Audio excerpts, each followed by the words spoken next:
J'ai une question à vous poser. Est-ce que vous préférez un message très court ou le vrai message? Je peux couper.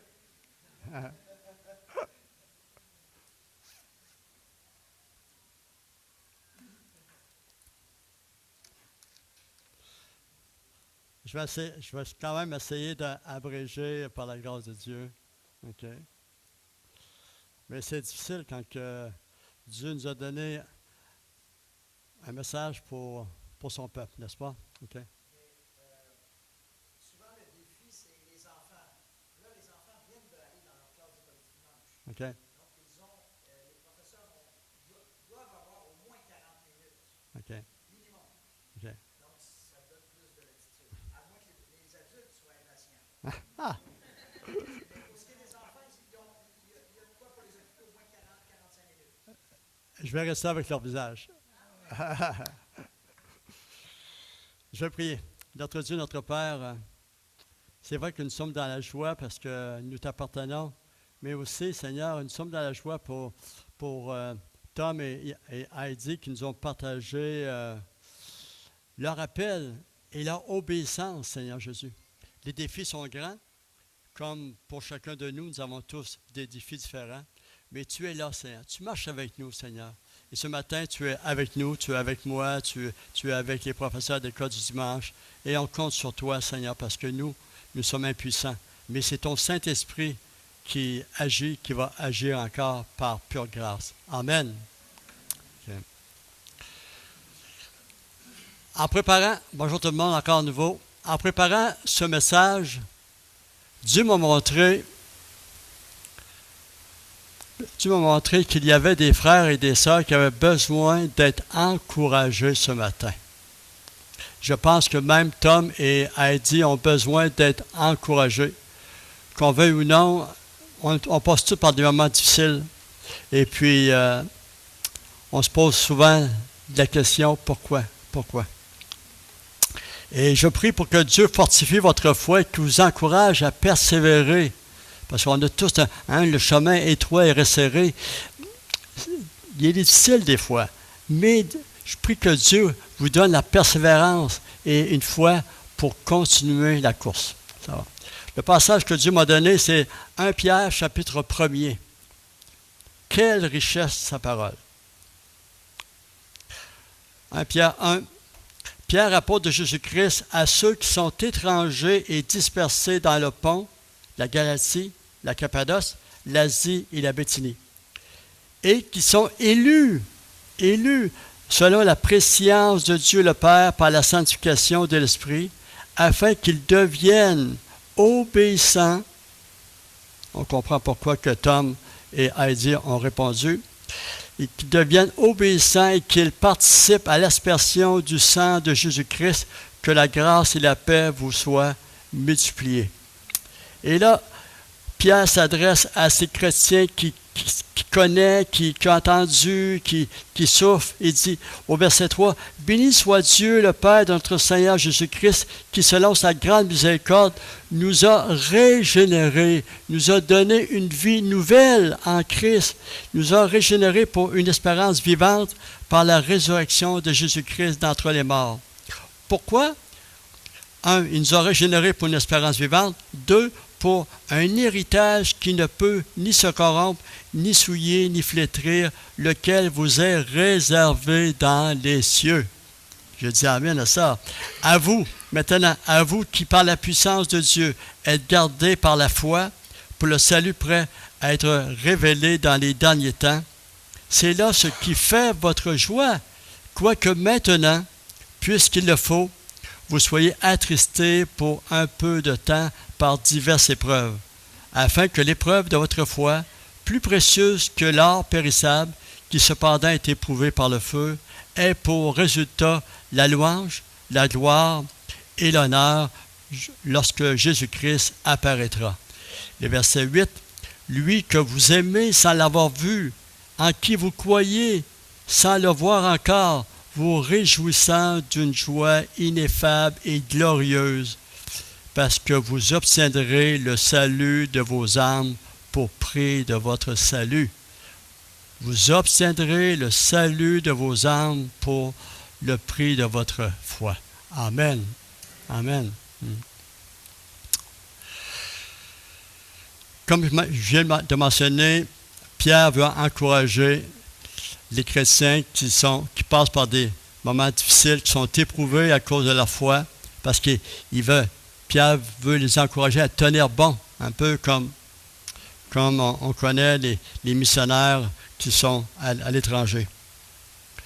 Et ce matin, Dieu veut vous encourager aussi. Puis il veut m'encourager aussi. Le titre de ce matin, c'est « Tout commence par la foi et se termine par la foi ». Tout commence par la foi. Nous avons été sauvés par la foi. Si tu es sauvé ce matin, c'est pas grâce à tes mérites. Non, c'est grâce à la foi. À la foi que Dieu t'a donnée. Tout commence par la foi et se termine par la foi. Et nous devons la terminer par la foi aussi. Des fois, c'est pas facile, mais on se doit de combattre, de crier à Dieu. La foi est un don de Dieu. Elle nous permet de devenir ses enfants, mais aussi ses héritiers. Ses héritiers. Et la première vérité que nous voyons dans le texte à partir du verset 3, c'est un héritage acquis par Jésus. C'est lui qui s'est acquis. Un héritage acquis par Jésus. Et la phrase qu'on voit au tableau à l'écran, c'est « Tout est accompli ». Dieu, avant son dernier souffle, a dit « Tout est accompli pour toi, pour moi, afin que tu deviennes un enfant de Dieu, afin que tu deviennes héritier de son royaume. » Est-ce que ça t'encourage, ça? Ben oui, naturellement. Quelle grâce de savoir qu'un jour, nous jouirons de cet héritage que Dieu réserve pour toi et moi, pour tous ses enfants qui lui appartiennent. Pourtant, quand on regarde notre vie, quand on pense à Éphésiens chapitre 2, Paul nous fait vraiment un tableau de qui nous étions avant. Nous étions des pécheurs sans espérance. Nous étions même des enfants de colère, nous dit Éphésiens 2, et nous méritions l'enfer. L'enfer. Savez-vous pourquoi que Dieu nous a choisis aussi? On voit ça dans Éphésiens chapitre 1er, verset 4. Il nous a choisis pour être saints et irrépréhensibles. Dans d'autres versions, on va dire sans reproche. Donc Dieu nous a choisis, nous a permis de devenir ses enfants pour deux buts précisément, afin de le glorifier, oui, mais aussi pour qu'on soit saints et irréprochables. C'est ça. On voit ça au verset 4. Grâce à son sacrifice, Jésus a acquis notre héritage, il n'y a aucun doute. Il s'est donné volontairement pour nous à la croix. Et j'aime bien ce verset dans Romains 5,8 qui dit « Mais Dieu prouve son amour envers nous. Dieu prouve son amour envers toi qui es là ce matin. Dieu prouve son amour envers toi en ce que lorsque tu étais encore pécheur, Christ est mort pour nous, pour toi. » Romains 5,8.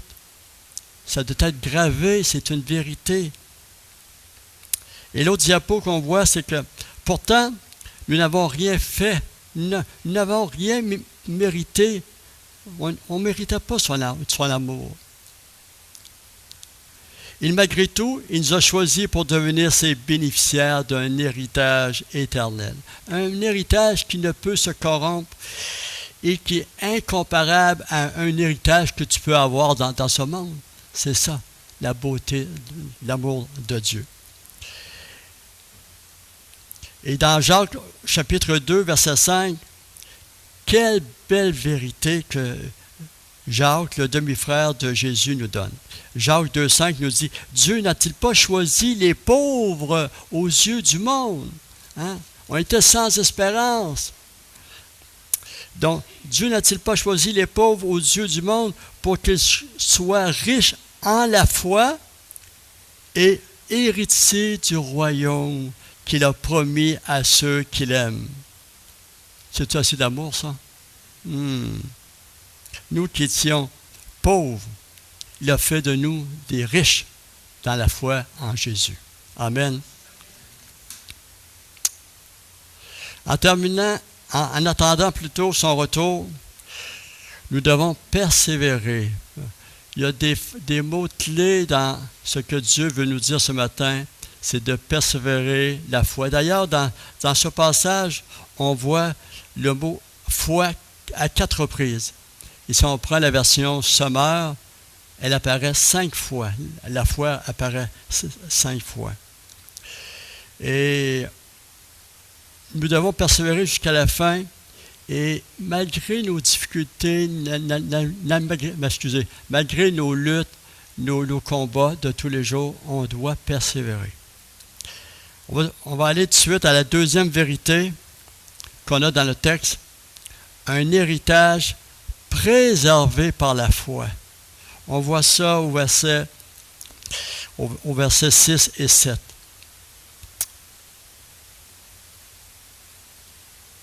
Êtes-vous déjà demandé pourquoi? Pourquoi j'ai tant de difficultés? Pourquoi tant d'épreuves? Pourquoi je suis si malade souvent? Je ne comprends pas. Okay. Pensez-vous que Dieu s'est trompé quand que vous avez eu des difficultés? Absolument pas. S'il pouvait, c'est sûr qu'il pourrait vous guérir comme ça ce matin. Mais ce n'est pas toujours comme ça. Il y a un but. Dieu a un but. Il les permet dans nos vies pour une bonne raison. Elles sont là pour apprendre à dépendre de lui. Ça, c'est difficile. Mourir à nous-mêmes. Apprendre à dépendre de Jésus et non de toi-même et non de moi. Et à le laisser nous façonner comme de l'argile dans les mains du potier. Afin quoi? Afin qu'on devienne un vase d'honneur à la gloire de Dieu. Un vase d'honneur. Même si nous ne comprenons pas toujours ce qui nous arrive, Dieu ne fait pas d'erreur. Il sait ce qu'il y a de mieux pour ta vie, pour ma vie à moi. C'est certain. C'est certain. On connaît très bien Romains 8, 28 qui dit « Nous savons du reste que toute chose concourt au bien de ceux qui aiment Dieu, de ceux qui sont appelés selon son dessein. » Rappelez-vous un peu la vie de Joseph. Il n'a pas eu facile. Vendu par ses propres frères. Moïse, qui a passé des années à paître un troupeau loin parce qu'il s'était enfui de l'Égypte. Et notre fameux Job qui nous apprend que ses amis même le critiquaient. Tu as sûrement péché, Job, pour que cela t'arrive. Okay? Mais Dieu permet justement pour nous faire connaître davantage qu'on doit, le connaître, mais aussi dépendre de sa vie. Dieu nous façonne pour une autre raison. On voit ça dans 1 Pierre 5.10 plutôt, 1 Pierre 5.10. Le Dieu de grâce qui nous a appelés en Jésus-Christ à sa gloire éternelle, après que vous aurez souffert un peu de temps, premièrement, vous perfectionnera lui-même. C'est lui qui fait le travail. Vous perfectionnera lui-même, vous affermira, vous fortifiera et vous rendra inébranlable. Okay. Donc, Dieu permet que tu passes un moment dans ta vie, justement, pour te perfectionner, afin de lui ressembler davantage, pour affermir ta foi, pour te fortifier et te rendre inébranlable pour que ta foi, tu l'aies jusqu'à la fin de ta course. C'est important. Et j'aime bien Hébreux 12 qui nous parle de la foi. On sait que Hébreux 12 fait référence aux hommes de foi qui étaient mentionnés au chapitre 11. Et il nous est dit dans Hébreux 12, « Nous donc, puisque nous sommes environnés d'une si grande nuée de témoins. Rejetons tout fardeau et le péché qui nous enveloppe si facilement et courons avec persévérance dans la carrière qui nous est ouverte, ayant les regards sur Jésus, le chef et le consommateur de la foi. Il y a 3 mots-clés ici qu'on doit retenir. Rejetons, courons et regardons. Rejetons. Rejetons le fardeau. Qu'est-ce que ça veut dire dans ma vie? Rejeter le fardeau, c'est tout ce qui se place entre toi et Dieu, qui fait obstacle à ta relation avec Dieu. Ça peut être un divertissement, ça peut être la télévision, ça peut être ton cellulaire, ça peut être plein de choses. Okay? Mais si ça devient une priorité ou ça devient presque essentiel dans ta vie, là, tu as un petit problème. Justement, c'est ça. Donc, l'auteur aux Hébreux, Dieu nous dit de rejeter tout fardeau. Tout fardeau. Et le deuxième, c'est de rejeter le péché. Il faut admettre qu'il y a certains péchés en particulier que nous avons de la difficulté à rejeter. À rejeter. Que ce soit l'orgueil, la convoitise, la gourmandise, peu importe. Et malheureusement, il nous empêche d'avancer. Il nous empêche d'avancer. C'est comme si on devient vulnérable à certains, on peut dire des fois certains petits péchés. Non, il n'y a pas de petits péchés. C'est ça. Et c'est pour ça que Dieu nous dit, rejetons le péché. Tout. Et dans le livre pour les hommes, le livre Homme de Dieu, exerce-toi la piété, Ken Hughes, l'auteur, nous dit, justement, pour rejeter le péché, vous ne parviendrez jamais à effectuer la course qui est devant vous si vous ne rejetez pas ces péchés qui vous collent à la peau. Je répète, vous ne parviendrez jamais à effectuer la course qui est devant vous et vous ne rejetez, si vous ne rejetez pas ces péchés qui vous collent à la peau.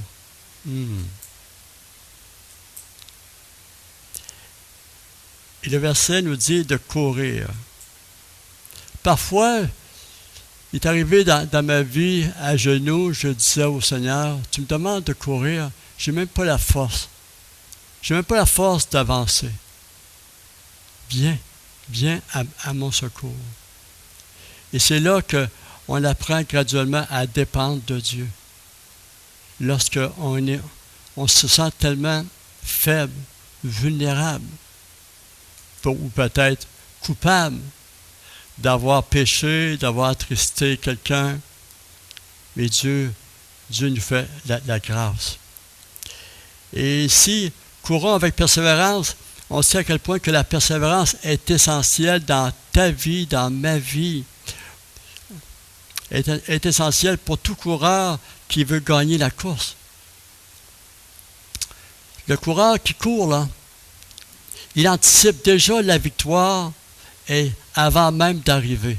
Ses yeux sont fixés sur le fil d'arrivée. Déjà, il ne voit pas déjà le fil, mais il s'imagine voir le fil d'arrivée et là, ça lui permet de persévérer jusqu'à la fin. Souffrance ou non, sueur ou non, fatigue ou non, il n'en peut plus, mais il persévère jusqu'à la fin. C'est ça, courir avec persévérance. Si Paul pouvait dire, j'ai combattu le bon combat de la foi. J'ai combattu le bon combat de la foi. J'ai achevé la course. J'ai gardé la foi. On voit ça dans 2 Timothée 4,7. C'est parce que sa vie était alignée sur Jésus, sur son Sauveur bien-aimé. Est-ce que ta vie est alignée ce matin sur ton Sauveur? Être aligné. Peu importe ce que tu fais, peu importe, notre vie doit Elle a commencé par la foi, parce qu'on a regardé à Jésus, on a cru à son sacrifice. Puis la foi, on doit terminer par la foi en ayant les yeux, notre regard sur celui qui peut tout, celui qui va nous donner jusqu'à notre dernier souffle avant de partir vers le ciel. C'est ça la persévérance. Voici le témoignage d'un homme qui a fondé des orphelins. Il a accueilli des milliers il a fondé des orphelinats plutôt. Il a recueilli des milliers d'orphelins ayant les regards sur celui qui était le Tout-Puissant. Je parle de George Mueller. Si des fois vous manquez un peu de foi, vous avez un petit livre ici, Les héros de la foi. C'est extraordinaire. J'ai des témoignages que j'ai lus 3 fois. Et là, je vous parle de George Mueller. Je vais quand même prendre le temps de lire un fait vécu qui me fait tellement du bien pour la foi. Et j'espère qu'il va vous encourager. Il y avait un évangéliste qui s'appelle Charles Endlich qui raconte ce fait concernant George Mueller. Il dit, lorsque je suis allé en Amérique pour la première fois, il y a 31 ans, le capitaine du navire était l'un des plus croyants que j'ai jamais connus. Alors que nous étions près de Terre-Neuve, il me dit, « Monsieur Endlich, la dernière fois que je suis passé ici, il y a environ 5 semaines, il s'est passé une chose si extraordinaire qu'elle a changé ma vie de croyant. » Fait que j'imagine de voir le visage, la réaction de cet évangéliste. Il lui dit, « Jusqu'alors, j'étais un croyant ordinaire, comme beaucoup de croyants. J'avais passé 22 heures sans quitter le pont de commande, sans un instant. Et soudain, quelqu'un mit la main sur l'épaule, c'était M. George Mueller, qui lui dit, « Capitaine, je suis venu vous dire que je dois être à Québec samedi dans la soirée. Nous étions mercredi. » « C'est impossible, lui dit le capitaine. Ben, très bien. Si votre navire ne peut m'y amener ou m'y conduire, vous trouverez un autre moyen, Dieu trouvera un autre moyen de transport. Depuis 57 ans, je n'ai jamais ni manqué, ni été en retard à aucun de mes engagements, répondit M. Mueller. Le capitaine dit, « Je serais très heureux de vous aider, mais qu'est-ce que je peux faire pour vous? » Okay. Il n'y a aucun autre moyen. Mueller lui dit, « Entrons ici pour prier, » me répondit le missionnaire. Je regardais cet homme et je me dis en moi-même, de quelle maison de fou s'est-il échappé? De quelle maison de fou s'est-il échappé? Hein? Je n'avais jamais entendu parler d'une chose pareille. Je lui dis, « Monsieur Mueller, savez-vous quel est l'épaisseur de ce brouillard? » Il me répondit, « Non, mes yeux ne voient pas le brouillard, mais ils voient le Dieu vivant qui dirige tous les événements de ma vie. » Il tomba à genoux. Il se mit à prier de la façon la plus simple. « Ô Seigneur, si c'est ta volonté, fais disparaître ce brouillard en 5 minutes. Je crois que c'est ta volonté. » Lorsqu'il eut fini, le capitaine a voulu prier, mais Mueller mit la main sur l'épaule et lui dit de ne pas prier. Il dit, premièrement, vous n'y croyez même pas que Dieu va le faire. Et deuxièmement, Dieu l'a déjà fait. J'ai dévisagé M. Mueller. J'ai dévisagé M. Mueller qui poursuivit. « Capitaine, Je connais mon Seigneur depuis 57 ans. Il n'y a pas un jour où je n'ai pas eu audience auprès du roi. Levez-vous, capitaine, ouvrez la porte et constatez que le brouillard a déjà disparu. La foi. Je me levai et en effet, le brouillard avait disparu. Le samedi soir, Georges Muller était à Québec comme il le désirait.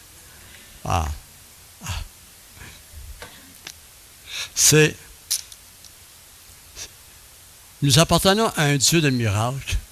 C'est ça, la beauté. Hein? Si on pouvait savoir que toutes les bénédictions que Dieu en réserve pour ta vie, pour ma vie, c'est ça. Marchons par la foi. Hein? Quel encouragement. Et la troisième vérité qu'on voit dans le passage de 1 Pierre, c'est un héritage promis et dévoilé pour le salut de nos âmes. Au verset 8, il dit, « Lui que vous aimez sans l'avoir vu, en qui vous croyez sans le voir encore, vous réjouissant d'une joie ineffable et glorieuse, parce que vous obtiendrez le salut de vos âmes pour prix de votre foi. » Amen. C'est vrai que nous n'avons pas vu, on n'a pas vu Dieu, mais nous croyons qu'il vit en nous, par son esprit, naturellement. Okay. Et notre foi est liée à ses promesses de Dieu, un Dieu immuable, un Dieu qui ne change pas. On voit ça dans Hébreux 13, verset 8. Hein? Dieu est éternel, il est là, il a toujours été là, il sera toujours là. Dans Hébreux 8, Dieu ne change pas. Pour nous, ces promesses sont des engagements basés sur sa parole. Et sa parole est la vérité. Hein? Tony nous l'a mentionné à maintes reprises. Sa parole est la vérité. Et nous y croyons parce que Dieu n'est pas un homme pour mentir. Il est fidèle. Hein? On voit ça dans Nombre, chapitre 23, verset 19. Dieu n'est pas un Dieu pour mentir. Les Juifs attendaient un héritage, la terre promise, Canaan, durant tellement d'années. Hein? Mais lorsqu'on regarde l'histoire d'Israël, comment ils sont rebellés contre Dieu, comment ils étaient un peuple au cou raide. Est-ce que Dieu a tenu sa promesse? Ben oui, par miséricorde, par amour pour eux. Okay. Puis même si ce matin, tu as certaines difficultés dans ta vie, je parle au niveau de ton cœur, Dieu va te faire miséricorde et grâce aussi pour te ramener. Dieu a toujours respecté sa promesse et il avait promis à Abraham, on voit ça dans Deutéronome 19, 8, qu'il allait lui donner tout un héritage. Je peux même lire aussi la belle promesse qu'il dit dans Genèse au chapitre 12, au verset 2. « Je ferai de toi une grande nation, je te bénirai et je rendrai ton nom grand. » Je rendrai ton nom grand. Pourtant, on sait que Sarah était stérile à ce moment-là. Genèse 17, 8. « Je te donnerai à tes descendants après toi le pays que tu habites comme étranger, tout le pays de Canaan, en possession perpétuelle, et je serai ton Dieu, et tu seras mon peuple. » Quelle promesse! Je serai ton Dieu. Les héros de la foi que j'ai fait allusion tout à l'heure, au chapitre 11, sont des modèles pour ta vie, pour ma vie.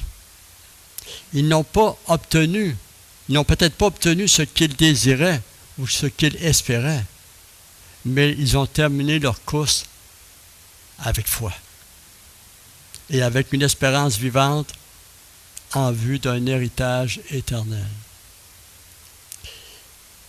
Ils n'ont pas tenu, mais ils savaient que Dieu était fidèle, que Dieu allait leur donner tout un héritage. C'est ça, marcher par la foi. Paul était aussi un homme de foi. Son but ultime était de remporter la victoire. De remporter la victoire. Combien de fois qu'on voit Paul dire « Je cours vers le but, je cours vers le but ». Et un jour, il s'adresse aux Philippiens, puis leur dit « Frères, je ne pense pas l'avoir saisi, mais je sais une chose. » Il savait une chose. Oubliant ce qui est en arrière et me portant vers ce qui est en avant, je cours vers le but pour remporter le prix de la vocation céleste de Dieu en Jésus-Christ. Paul courait justement pour remporter le prix de la vocation céleste. Okay. Mais il savait qu'il ne pouvait pas compter sur lui, mais qu'il devait se compter sur Dieu. On voit ça dans Philippiens au chapitre 3, versets 13 à 14. Est-ce que tu as arrêté de courir dans ta vie? Est-ce que l'idée de rapporter la victoire, la vocation céleste,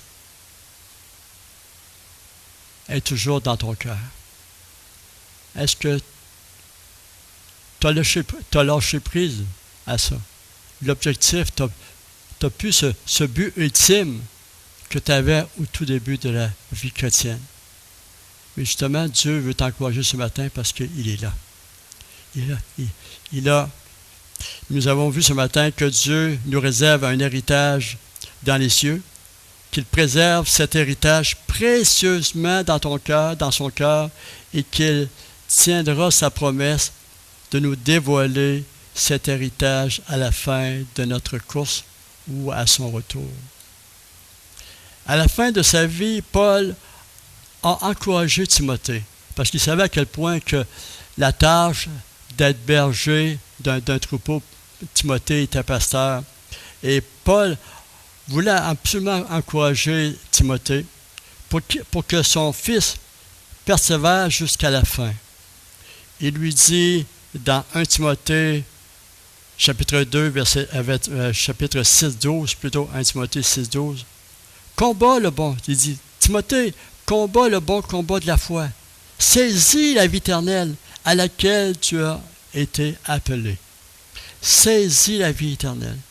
Et peu de temps après, Paul va lui donner une parole qui a sûrement encouragé Timothée. Il lui donne une parole puissante que Timothée n'a pu oublier. Souviens-toi de Jésus-Christ. Souviens-toi de Jésus-Christ. Cette parole est aussi pour toi, pour moi ce matin. Souviens-toi de Jésus-Christ. Souviens-toi comment Jésus t'a aimé à la croix. Souviens-toi de la place que Jésus est en train de préparer pour toi lorsqu'il va t'accueillir. Souviens-toi que ton nom est écrit dans le livre de vie. C'est écrit noir sur blanc dans Apocalypse, chapitre 20, verset 12. Souviens-toi que c'est Jésus qui te donnera la foi pour te permettre de remporter la victoire jusqu'à la fin. C'est ça. Il a acquis un héritage pour toi. Il préserve, puis il va nous le donner, cet héritage. Il va le dévoiler. Je ne sais pas s'il y aura un tapis rouge ou non, mais Dieu va dévoiler cet héritage. Es-tu encouragé ce matin? Moi, je sais que lorsque je vois, ça me permet de remettre davantage mes soucis à Dieu, puis dire, Dieu, tu es au courant de ce qui m'arrive. Peu importe ce que nous vivons, on doit toujours se confier à lui. Il est souverain. Et si tu es malade ce matin, je prie dans le nom de Jésus, premièrement, qui te donne courage. Deuxièmement, qu'il puisse te guérir et de te redonner la santé. Si tu as des problèmes, il dit, venez à moi, vous tous qui êtes fatigués, chargés, et je vous donnerai du repos. Donc Dieu va te donner du repos. Dieu va te décharger de tes soucis. Faisons-lui confiance et soyons une Église qui marche par la foi, ayant les regards sur Jésus. Amen. Notre Dieu, notre Père, comme il est bon de se rappeler ces vérités, Seigneur, oui, nous sommes tellement étrangers, nous sommes des voyageurs sur cette terre, mais un jour, Seigneur, il nous tarde d'être avec toi, Seigneur. Mais en attendant, on veut regarder à toi et je te demande, Seigneur, par ta grâce, d'encourager ceux qui sont peut-être abattus, découragés, afin que, Seigneur, qu'ils puissent lever les yeux et regarder à toi, toi qui es le consommateur de notre foi, celui qui nous donne la foi, celui qui nourrit, celui qui nous propulse vers les promesses de Dieu qui sont ta parole. Amen. Amen.